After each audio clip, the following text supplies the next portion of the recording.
Here at Wood End Beach, and thought I'd call in some of the trainers. And Gavin Smith, firstly, welcome to Campbell's Comments, mate. Yeah, thanks. Good to be here. What a beautiful day. Yeah, good day. A little bit windy, but nice and warm. So winter hasn't started to kick in yet, but it can't be far away. I was down at the beach, and that's where I first ran into you.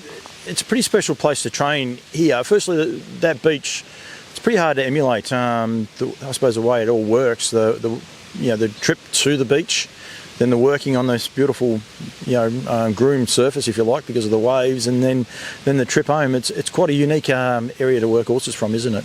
Yeah, it definitely is. And like you say, you have to jog all the way down there, and then after your workout, you walk in the water, and then you have to jog home. So there's lots of little things that you can't skip, and I think that's part of what makes it so good for the horses. And you can see why some horses just grow a leg when they come here, because it's just such a unique place. And I say about the old geldings, but sometimes even some of those older mares that have been around for a fair while, they come here and they're just like, wow, this is just something different. Yeah, definitely. Just not going round and round in a circle and doing the same thing every day. And obviously the straight line is going to be better for their bodies and their joints. And then walking in the water afterwards is like having an ice bath every day. And then that nice slow jog down in the soft sand coming home. It just like you get them fit without making them feel like they're working really hard. A little bit about yourself. I know you said there you got 38 horses. They're split between two farms. You've got 21 here and 17 out the road? 17 here at the beach, racehorses, and 21 babies and joggers at Rakiro Lodge that sort of work up close to speed then they come here. Fair team of horses to be working. Yeah, it's a few. It took a bit of getting the head around when I first took over all Ronnie Dawes horses, but yeah, it's a pretty good system now and good guys doing it for me. So generally I'll come here in the morning and do the fast work, and then head over to the baby stable and do the babies while the guys here to do the jogs, and they do the jogs at the other place until I get there. And if the tide's wrong, then it swaps and goes the other way. Do you enjoy it? Do you enjoy working that sort of number of horses? I do. I would probably rather not do as many, but the problem is not doing as many, you're less likely to get a good one. And been really lucky to be put in this position. There's a lot of really well-bred stock at Rakiro, so it was a too good opportunity to turn down. A little bit about yourself. Like, how long have you been in the game for? When did you start? First drove, I suppose I was 13, Murray Hamilton at school holidays, and then then moved up to Doug Gales for a couple of years, and Mark Purdens for 3 years, and Davey and Kath here at the beach for 4 years before I started training. Roger and Peter Simpson and Stephen Reid for 18 months as well. Had a wee stint in Perth for a month just to see what they do over there, and then started training myself. Do you enjoy it? Like, you're a driver as well. Do you enjoy the training aspect? I liked it. Yeah, I like getting the young ones going. I enjoy breaking them in and getting them up to speed and finding out if they're any good, and just fixing any little issues, mannerisms, and trying to make them nice horses to deal with. A bit of pressure. It's fairly different, isn't it, when you work for a lot of people, and you rattle off some really good names. They're very organised people and know how to I suppose, go about their job. How'd you find it when you step out on your own? Like you said, been here about 5 months. How do you find it when you sort of have a crack on your own with a big team? Yeah, well, when I started out, it got big pretty fast. Like, obviously was just doing 4 or 5 of my own, and then it grew, and it was only a couple of years when I was probably doing 40 or 50 and didn't probably like it, because they probably weren't the right sort of horses so early in my career. They were big numbers, but they weren't horses that had a big future. So we retook and sort of cut back and improved quality, and then we just sort of ticking along nice, doing 25, and then the Rakiro opportunity come up and we've bounced back to that. But it's not so bad when they're nice horses and you're looking out over the boxes and they're all betters of lights and up majors and so forth. So yeah, it's been an interesting journey, but I've enjoyed it all.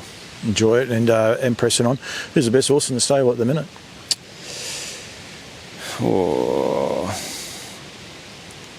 Hard to say. There's probably no standout stars there, but there's quite a nice team of babies coming through that there's a couple there I think are pretty good, but I won't put the mocker on them yet.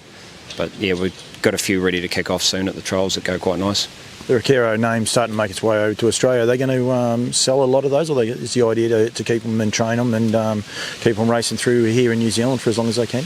A little bit of both. There's probably more than he would like just right at the moment, so there'll be a few sold in the near future, but he enjoys racing them too, Ronnie, so I think it depends what week you catch him. But there's a couple of really nice ones there that we've qualified, turned out, and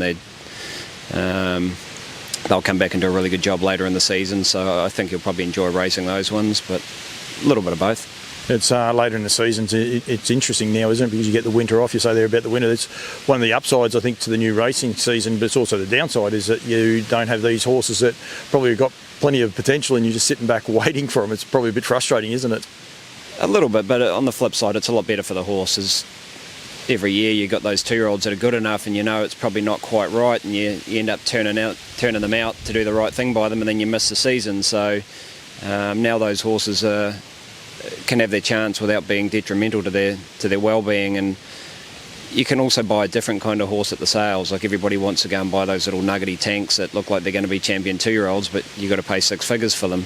Now you can chance your arm a little bit and buy one that's got a little more scope, and maybe get a horse that can still be a 2-year-old for less price. Yeah, later in the season. It's a good way of looking at it, actually. You're right, because everyone wants those little up-and-goers, but they're probably not as appealing now, if you like.